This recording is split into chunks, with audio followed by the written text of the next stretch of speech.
Hey everyone, it's Justin again. At this point, you've learned all about exponential functions, including how to graph them. In this video, you'll see how to interpret graphs that are provided alongside scenario descriptions. At the end of this lesson, you will be able to write and use functions from the information available in their graphs. First, we'll work through an example of how to write an exponential function for a span of 1 unit. Then a second example that spans multiple units. And finally, we'll learn how to extrapolate data based on a graph. The graph below shows the temperature in Fahrenheit of a pan X minutes after it's removed from the oven.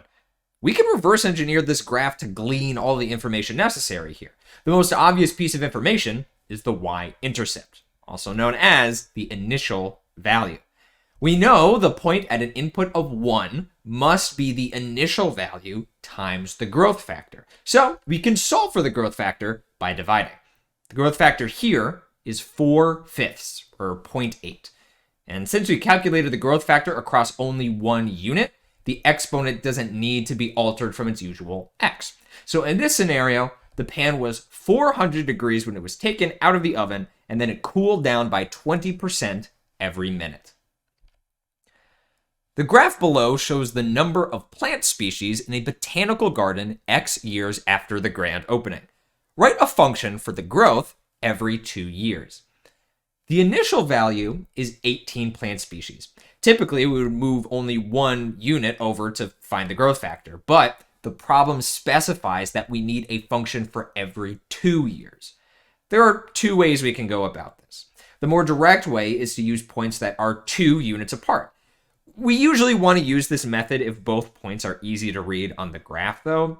For the sake of this example, I'll just tell you that at 2 years, the garden had 32 plant species.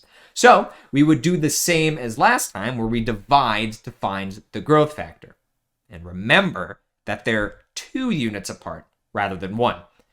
The second method we can use compounds the 1 unit growth factor as many times as necessary. It's much easier to find this point at 1,24, which means we can easily find the growth rate for 1 unit, 4/3, or 1.3 repeating.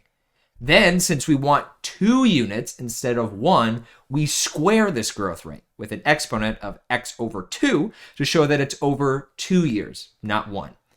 Either way, we end up with the same 2-year growth function, 18 times 16/9 to the x halves power. Your investment grows exponentially, represented by the graph below, over x years. Extrapolate the value of your investment after 15 years. You've got a new word here, extrapolate. It means to use known data to make inferences about unknown data.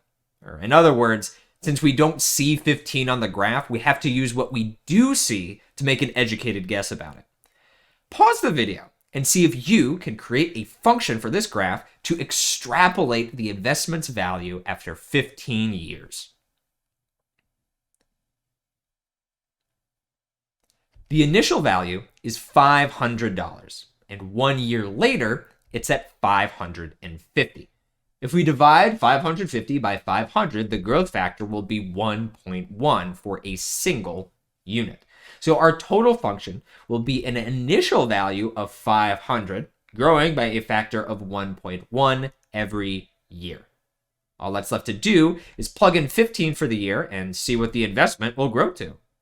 Wow, that's a lot of money. I should go check and see how my investments are doing. By using known points, we can reconstruct functions to describe the data, or to extrapolate data we don't have yet. In the next video, we're going to learn how to do the same thing with data tables. It's very similar to what you learned in this lesson, so if you took notes, you'll fly through the next one. See you then.